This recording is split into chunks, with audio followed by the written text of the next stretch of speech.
अस्सलामुअलैकुम students, welcome back to another video.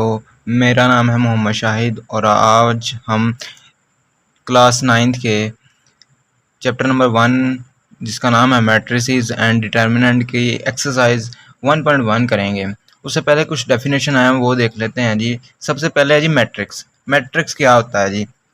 A rectangular array or formation of a collection of real number, say 0, 1, 2, 3, 4 and 7, such as 1, 3, 4, 7, 2, 0 and then enclosed by bracket is said to form a matrix। वो कह रहे हैं हमारे पास क्या होता है जी, real numbers होते हैं, ठीक है, उनकी कलेक्शन होती है। उसको क्या करना है, हमने रो और कॉलम्स की फॉर्म में लिख कर जो है ब्रैकेट्स में इनक्लोज कर देना है, ठीक है। फिर जो हमारे पास फॉर्म बनेगी उसे हम क्या कहते हैं, मैट्रिक्स कहते हैं जी, ठीक है।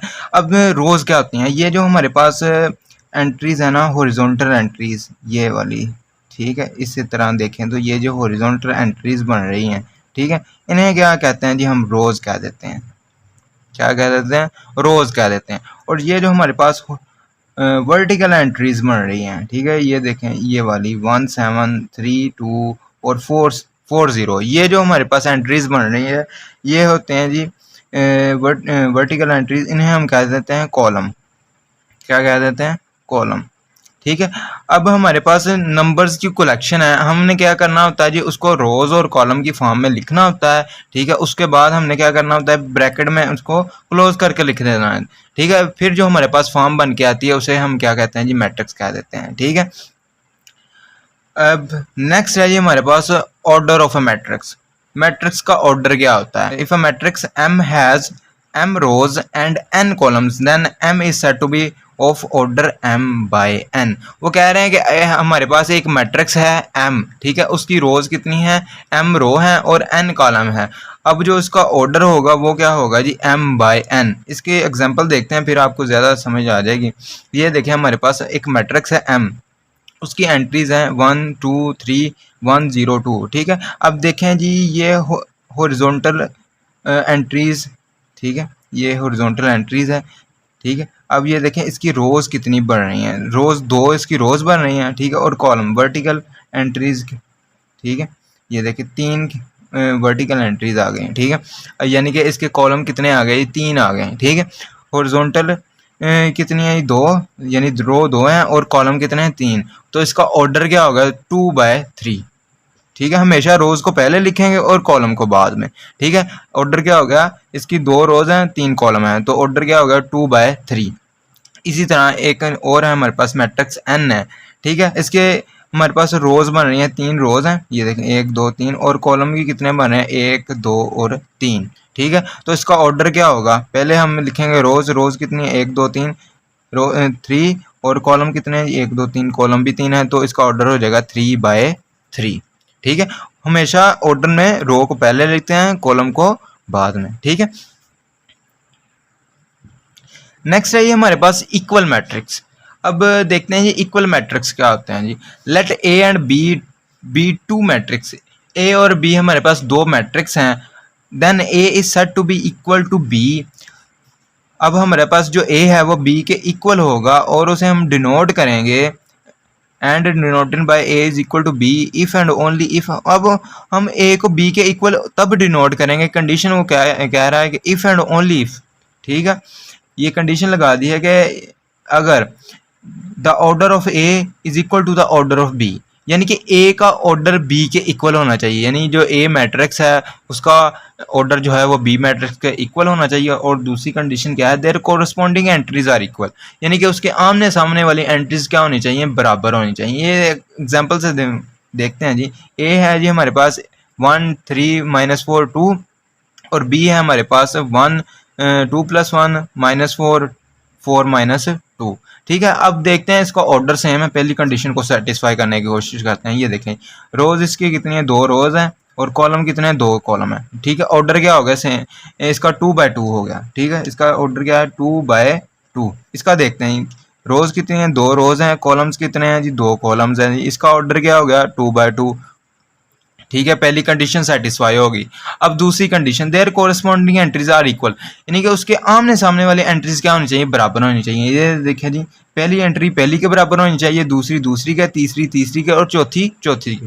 ठीक है, कोरस्पॉन्डिंग एंट्रीज का मतलब यही है कि पहली एंट्री पहली के बराबर, दूसरी दूसरी के, तीसरी तीसरी के और चौथी एंट्री चौथी के बराबर होनी चाहिए। ठीक है, अब देखें पहली एंट्री पहली के बराबर आ रही है, ठीक है जी, 1 इज इक्वल टू 1। ठीक है, अब दूसरी एंट्री 3, 2 + 1 भी क्या होता है, तुम्हारे पास 3 होता है। ठीक है, यानी दूसरी एंट्री भी बराबर है, -4 तीसरी एंट्री भी बराबर है 2 और 4 - 2 2 ही होता है। ठीक है, यानी चौथी एंट्री भी क्या है हमारे पास बराबर है, यानी कि ये अब दोनों कंडीशन सेटिस्फाई हो गई हमारे पास। इसका मतलब ये जो ए है वो बराबर है बी के। ठीक है, नेक्स्ट हमारे पास है जी एक्सरसाइज 1.1 है। ठीक है, इसमें हमने क्या बताना है जी, ऑर्डर बताना है। ये जो हमारे पास मैट्रिक्स दिए गए हैं इनका हमने ऑर्डर बताना है। ठीक है, अब ये देखिए पहला मैट्रिक्स है हमारे पास ए 2 3 -5 और 6 एंट्रीज हैं जी इसके। ठीक है, अब देखें जी इसकी रोज कितनी है जी, 2 रोज बन रही हैं। कॉलम्स कितने हैं जी, 2 कॉलम है, तो इसका ऑर्डर क्या हो जाएगा 2/2। ठीक है, रोज को पहले लिखना है, रो पहले कॉलम बाद में, 2/2 है, 2 ही को रोज थी 2 ही कॉलम थे। ठीक है, तो 2/2 आ गया। इसके है अब नेक्स्ट है बी, इसके भी 2 रोज हैं और 2 ही क्या है जी कॉलम्स हैं, तो इसका ऑर्डर भी क्या हो जाएगा ये हमारे पास 2/2 हो जाएगा। ठीक है, नेक्स्ट है ये हमारे पास सी। अब देखें जी इसकी रोज कितनी है जी, 1 रो है जी, और कॉलम कितने बने हैं 1 और 2, कॉलम कितने आ गए 2 आ गए जी। रो पहले लिखेंगे 1/2। ठीक है, अब इसका ऑर्डर क्या हो गया 1/2, रो 1 थी और कॉलम 2 थे। ठीक है, इसलिए 1/2 हो गया। अब नेक्स्ट देखें जी डी, डी में हमारे पास रोज कितनी है जी 1 2 3, 3 रोज हैं और कॉलम कितने बने हैं, 1 ही कॉलम है, तो इसका ऑर्डर क्या हो जाएगा 3/1 हो जाएगा। ठीक है, नेक्स्ट देखते हैं जी, नेक्स्ट इसके देखते हैं ये रोज कितनी बन रही हैं जी, 1 2 3, 3 रोज हैं और कॉलम 1 और 2, 2 कॉलम है जी, तो इसका ऑर्डर क्या बन गया हमारे पास 3/2। ठीक है, नेक्स्ट है ये हमारे पास एफ, एफ ये देखें ये रोज भी 1 है और कॉलम भी 1 है, तो इसका ऑर्डर क्या हो जाएगा 1/1 हो जाएगा जी। नेक्स्ट है हमारे पास जी, अब ये देखें इसका ऑर्डर देखते हैं क्या जी, इसकी रोज है 1 2 3, 3 रो हैं और कॉलम 1 2 और 3, 3 ही कॉलम है, तो इसका ऑर्डर क्या हो जाएगा 3/3 हो जाएगा। ठीक है, अब नेक्स्ट है हमारे पास एच, अब इसका देखते हैं 2 रोज हैं और कॉलम कितने 1 2 3, तो इसके ऑर्डर क्या हो जाएगा जी 2/3, 2 रोज हैं और 3 कॉलम है। ठीक है, ऑर्डर क्या हो गया 2/3 हो गया। अब नेक्स्ट क्वेश्चन है हमारे पास, क्वेश्चन नंबर 2 है which of the following matrices are equal. अब इसमें हमने बताना है कि कौन से मैट्रिक्स जो हैं वो आपस में इक्वल हैं। ठीक है, इक्वल होने की 2 कंडीशन थी, एक तो ऑर्डर जो है वो सेम होना चाहिए। ठीक है, और उसके बाद कोरस्पॉन्डिंग एंट्रीज जो हैं वो क्या होनी चाहिए, इक्वल होनी चाहिए। ठीक है, अब देखते हैं जी ए मैट्रिक्स, ये देखते हैं किसके इक्वल बन रहा है। ठीक है, इसका ऑर्डर 1/1 है। ठीक है, अब देखते हैं कोई और मैट्रिक्स जिसका ऑर्डर 1/1 हो और वो 3 आ रहा हो। ठीक है, अब देखें बी तो नहीं है, इसका ऑर्डर हो 1/2। अब ये देखें 5 - 2। ठीक है, अब इसको मैं माइनस करता हूँ, ये 3 आता है 3। अब एक एलिमेंट है यानी ये ऑर्डर हो गया 1/1। ठीक है, और एंट्री भी क्या है 3, इसकी भी 3 है और ए की भी 3 है। ठीक है, यानी कि ए बराबर है हमारे पास सी के। ठीक है, अब देखते हैं कि ए किसी और एंट्रीज के बराबर आ रहा है कि नहीं, किसी और का ऑर्डर सेम हो रहा है कि नहीं। नहीं जी, और किसी का ऑर्डर जो है वो सेम नहीं आ रहा। ठीक है, ए बराबर आ गया हमारे पास सी के। ठीक है, नेक्स्ट देखते हैं बी, बी का ऑर्डर है जी 1/2। ठीक है, एंट्री है 3 और 5। अब देखते हैं जी ये किसके इक्वल आ रहे हैं जी, ये है 1/2 इसका ऑर्डर है, लेकिन इसकी पहली एंट्री 5 है और दूसरी 3 है। ठीक है, ये यानी कि बी डी के बराबर नहीं है। अब नेक्स्ट देख लेते हैं जी, ये बराबर बन रहा है जी आई के। ठीक है, ये देखिए इसका ऑर्डर क्या है जी 1/2 ही बन रहा है। ठीक है, और ये देखिए पहली एंट्री 3 है, इसकी भी 3 है। ठीक है, 3 + 2 5 ही होता है और ये इसकी भी एंट्री क्या है 5, यानी कि बी हमारे पास जो है वो इक्वल आ गया जी आई के। ठीक है, नेक्स्ट हम देखते हैं जी ए भी हो गया, बी भी और सी भी। अब देखते हैं डी किसके इक्वल बना है। 5 और 3 है जी, 5 और 3 ये किसी के इक्वल नहीं आ रहा। ठीक है, अब हम देखते हैं जी ई की एंट्री क्या आ रही है जी 4062। ऑर्डर क्या बन रहा है 2/2। अब देखते हैं ये ऑर्डर किसके बराबर आ रहा है। ये देखें जी एच का भी ऑर्डर 2/2 है और एंट्रीज भी सेम बन रही है। और ये इसी तरह जे की ये देखें जी 4 2 - 2 0 हो जाएगा, 2 + 4 6, 2 + 2 2 + 0 सॉरी 2 हो जाएगा। ठीक है, ये देखें जी ऑर्डर भी सेम है और एंट्रीज भी सेम है, यानी कि ई इक्वल है हमारे पास एच के और बराबर है जे के। ठीक है, यानी कि ये तीनों क्या हैं जी आपस में इक्वल हैं। ठीक है, नेक्स्ट हमारे पास बचा जी एफ बचा जी। अब ये देखें इसका ऑर्डर क्या है 2/1 ऑर्डर है। ठीक है, और एलिमेंट क्या है जी एंट्रीज।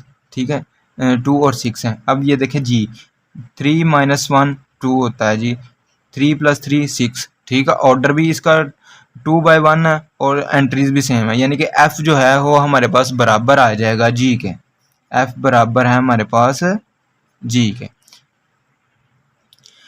नेक्स्ट क्वेश्चन नंबर 3 है हमारे पास, find the values of A B and C D, A B C and D which satisfy the matrix equation.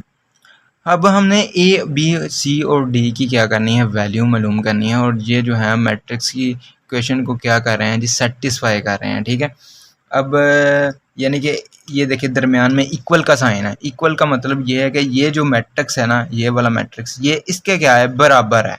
ठीक है, अब ये मैट्रिक्स बराबर होंगे इसका मतलब इनका ऑर्डर सेम होगा, यानी कि इसका 2/2 है तो इसका भी 2/2 है। ये देखें 2 रोज हैं और 2 ही क्या हैं जी कॉलम बन रहे हैं। ठीक है, ऑर्डर सेम है, ये हमें नज़र आ रहा है। अब ये दो मैट्रिक्स इक्वल हैं, यानी कि इनकी कोरस्पॉन्डिंग एंट्रीज क्या होगी बराबर होंगी, यानी कि पहली एंट्री पहली के बराबर, दूसरी के, तीसरी के और चौथी एंट्री चौथी के बराबर होगी। ठीक है, अब इसी को मद्देनजर रखते हुए हम क्या बना लेते हैं जी इक्वेशन बना लेते हैं। ये पहली एंट्री किसके बराबर है जी पहली दूसरी के, ये जो मैट्रिक्स है इसके पहली एंट्री के बराबर है, यानी कि ए प्लस सी जो है वो हमारे पास क्या किसके बराबर है जी 0 के। ठीक है, अब इसी तरह ये देखें ए प्लस 2b किसके बराबर आ रहा है जी -7 के। दो मैट्रिक्स हैं कब इक्वल होंगे जब इसकी कोरस्पॉन्डिंग एंट्रीज बराबर होंगे। ठीक है, इसी तरह हमने क्या किया जी इक्वेशन बना ली, ये दो इक्वेशन है। अब ये देखें सी बराबर बन रहा है, c - 1 बराबर बना है हमारे पास 3 के। ये हम नीचे करके लिख लेते हैं जी c - 1 किसके बराबर है जी हमारे पास 3 के, और 4d - 6 किसके बराबर है जी हमारे पास 2d की।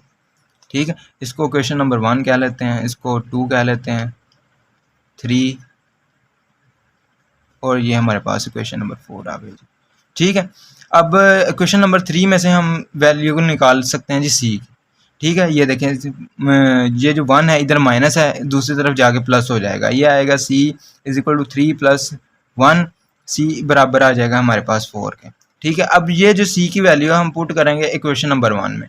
ठीक है, ये देखें a + 4 = क्या है हमारे पास 0 है। अब ये देखें 4 इधर क्या है जी प्लस है, दूसरी तरफ जाके क्या आ जाएगा माइनस हो जाएगा। a = क्या आ गया जी हमारे पास -4।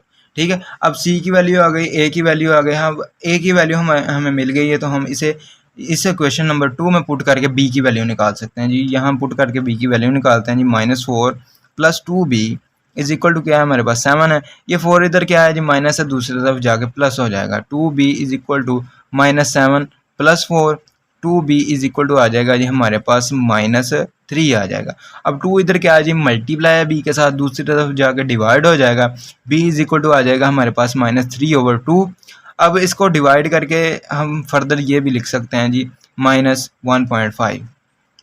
ठीक है, 3 को 2 पर डिवाइड करेंगे तो वह हमारे पास -1.5 भी आ सकता है। ठीक है, ये दोनों आंसर लिख लें, दोनों ही ठीक होंगे। ठीक है, गलत नहीं होगा। अब ये देखें जी, अब डी की वैल्यू निकालते हैं जी क्वेश्चन नंबर 4 में से। अब ये देखें ये टर्म इधर क्या है जी प्लस है, उधर जाके क्या हो जाएगी जी माइनस हो जाएगी। अब 6 इधर माइनस है, दूसरी तरफ जाके प्लस हो जाएगी, ये आएगा 4d - 2d = क्या आ जाएगा ये हमारे पास 6 आ जाएगा। ठीक है, मैंने क्या किया जी 6 को दूसरी साइड पे ले गया हूँ और ये जो 2d था उसको इस साइड पे ले आया हूँ। ठीक है, अब 4 में से 2 निकालने तो ऑब्वियसली 2 बचता है, 2 और 7 डी है तो डी आ जाएगा, इज इक्वल टू क्या है हमारे पास 6 है। ठीक है, अब 2 जो है वो डी के साथ इधर मल्टीप्लाई हो रहा है, उधर दूसरी तरफ जाकर डिवाइड हो जाएगा, डी इज इक्वल टू क्या हो जाएगा 6/2, 2 एक बार 2, 2 3 बार 6। अब डी हमारे पास किसके बराबर आ गया जी, 3 के बराबर आ गया। ठीक है, इसको ऑर्डर फॉर्म में सेट फॉर्म में लिख देता हूँ जी। ए इज इक्वल टू है हमारे पास क्या है -4, बी किसके बराबर आया जी हमारे पास -1.5 के, सी हमारे पास बराबर आया जी 4 के, और डी जो है वो हमारे पास बराबर आया जी 3 के। इस फॉर्म में लिख सकते हैं ब्रैकेट डाल के। ठीक है, होप सो आज के लेक्चर की आपको समझ आ गई होगी। अगर आपका कोई भी क्वेश्चन हो तो कमेंट बॉक्स में ज़रूर पूछिएगा। अगर अभी तक आपने मेरे चैनल को सब्सक्राइब नहीं किया तो काइंडली चैनल को सब्सक्राइब करके ऑल नोटिफिकेशन का ऑप्शन ऑन कर लीजिएगा, और वीडियो अगर पसंद आई होगी तो वीडियो को लाइक कर दे ताकि हमारे लिए मोटिवेशन का बाइस बने। मिलते हैं आपको नेक्स्ट वीडियो में, तब तक के लिए अल्लाह हाफिज़।